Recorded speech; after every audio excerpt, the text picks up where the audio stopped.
আমি রিসেন্টলি খুব সুন্দর একটা ইন্সপায়ারিং মুভি দেখলাম। মুভিটার নাম হচ্ছে দ্য ফ্রন্ট অফ ক্লাস। এই মুভিতে যে মেইন চরিত্র তার নাম হচ্ছে ব্রাট। ছোটোবেলা থেকে তার একটা ডিসেবিলিটি ছিল, সেটার নাম হচ্ছে টোরেট সিনড্রোম। এটা একটা নিউরোলজিক্যাল কন্ডিশন যেখানে কিনা সে কথা বলার সময় ওয়ার্ড সাউন্ড বের করে এবং সেটা সে কন্ট্রোল করতে পারে না। এই মুভিটা যে সময়কার কাহিনী বলে, এটা সত্য ঘটনার উপর বেস করে এই মুভিটা মেক করা। তখন হচ্ছে এই রোগটা সম্পর্কে মানুষজন তত বেশি জানতো না। সো ছোটোবেলায় যখন সে হচ্ছে ক্লাসরুমে কিংবা তার ফ্রেন্ডের সাথে কথা বলার সময় এরকম উইয়ার্ড সাউন্ড বের করতো, তখন আসলে সবাই মনে করতো যে ও হয়তো বা মজা করতেছে, ফাজলামি করতেছে, দুষ্টামি করতেছে। এবং তার বাবা কোনোভাবেই মানতে পারতো না যে তার সন্তানের এরকম একটা অসুবিধা, এরকম একটা রোগ, সে উইয়ার্ড সাউন্ড বের করে। সে সবসময় ভাবতো যে তার ছেলে হয়তো বা দুষ্টামি করতেছে, মজা করতেছে। এই জন্য তাকে অনেক বেশি মানসিক চাপ দিত, তাকে সবসময় বলতো যে তুমি এই কাজটা কেন করতেছো, তুমি চাইলেই বন্ধ করতে পারো। বাট এই এত বলা ট্রাই করে যে আমার এটা আসলে হাতে নাই, এটা অটোমেটিক্যালি হয়। এটার জন্য সে হচ্ছে স্কুলে ক্লাসরুমে যখন পরীক্ষা হয় কিংবা স্যাররা যখন লেকচার নেয় তখন সে উইয়ার্ড সাউন্ড করে, অবভিয়াসলি তাদের ডিস্টার্ব হয়। এবং এটার জন্য কিন্তু সেও অনেক বেশি সরি ফিল করে, সবাইকে সরি বলে যে আমার জন্য তোমাদের ডিস্টার্ব হচ্ছে। বাট যেহেতু হচ্ছে ওই সময় এই রোগটা সম্পর্কে অত বেশি মানুষের ধারণা ছিল না, তখন হয়তো বা স্যাররা তাকে ক্লাসরুম থেকে বের করে দিত। সো এরকম একটা বুলিংয়ের শিকার হওয়ার পরেও প্রাডের চরিত্রে কিছু বৈশিষ্ট্য ছিল। সেই বৈশিষ্ট্যগুলো হচ্ছে এই মুভির মেইন থিম।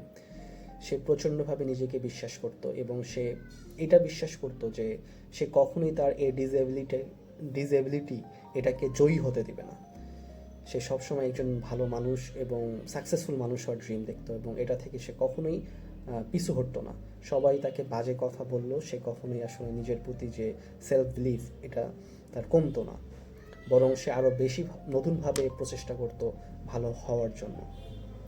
এবং এন্ড অফ দ্য ডে তার এই যে সেলফ বিলিফ, তার যে এই প্রতিজ্ঞা যে আমি আমার এই ডিসেবিলিটিটাকে আমার উপর জয়ী হইতে দিব না, এটার মাধ্যমে সে শেষ অবধি সাকসেসফুল হয়। মুভিটা একটা হ্যাপি এন্ডিং মুভি। আচ্ছা, এই মুভির আরেকটা মজার পার্ট হচ্ছে ও ছোটোবেলা থেকে একজন টিচার হইতে চায়।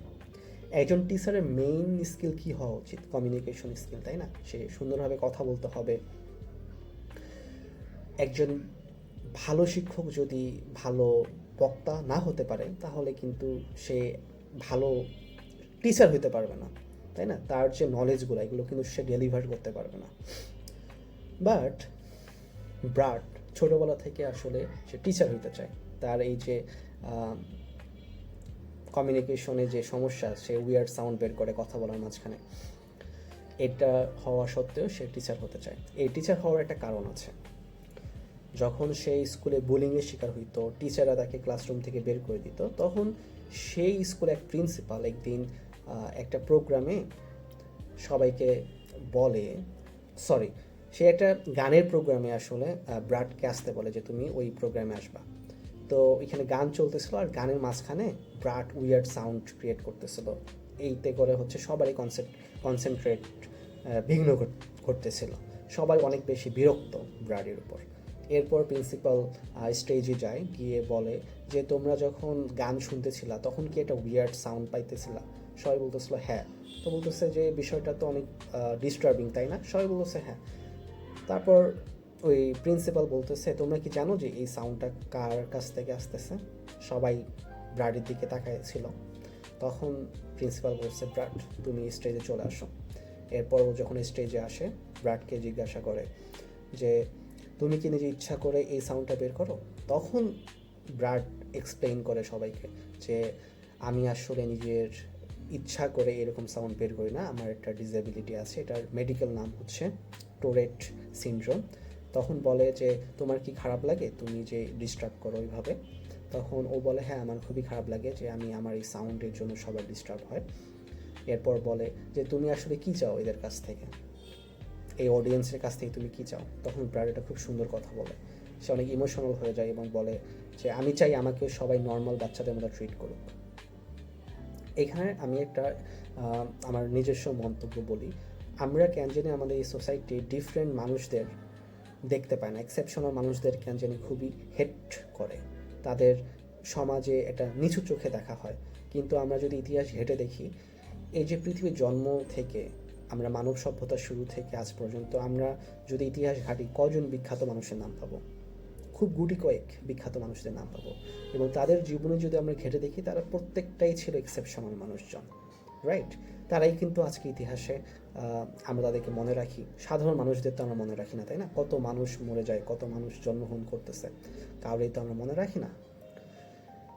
এই যে এক্সেপশনাল মানুষদের জন্যই কিন্তু আমরা পৃথিবীতে আজকে এত বেশি অ্যাডভান্স টেকনোলজিতে, অথচ এই এক্সেপশনাল মানুষদের কিন্তু আমরা খারাপ চোখে ট্রিট করি।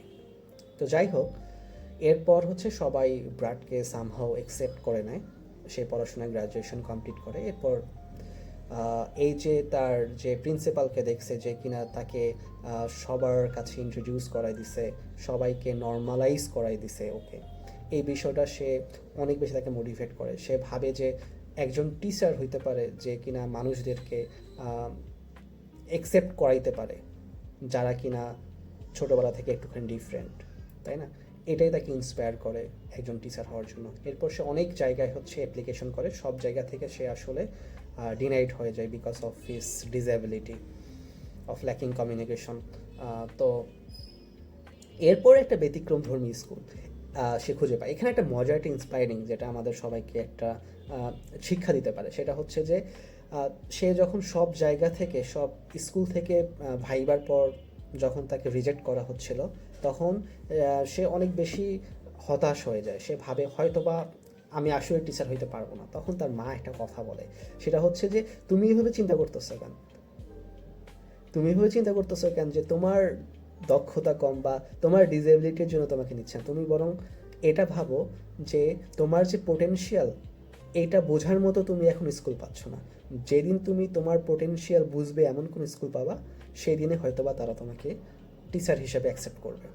এবং end of the day he found a very unique school and say chance পায় হচ্ছে গিয়া তার টিচার হিসেবে ক্যারিয়ার শুরু করার জন্য।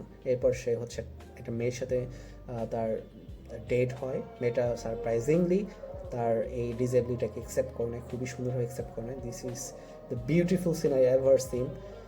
প্রতিটা মানুষের জীবনে এরকম একজন পার্টনার আসা আসলে উচিত। সো আজান দিচ্ছে। So that's all for today. Thank you very much.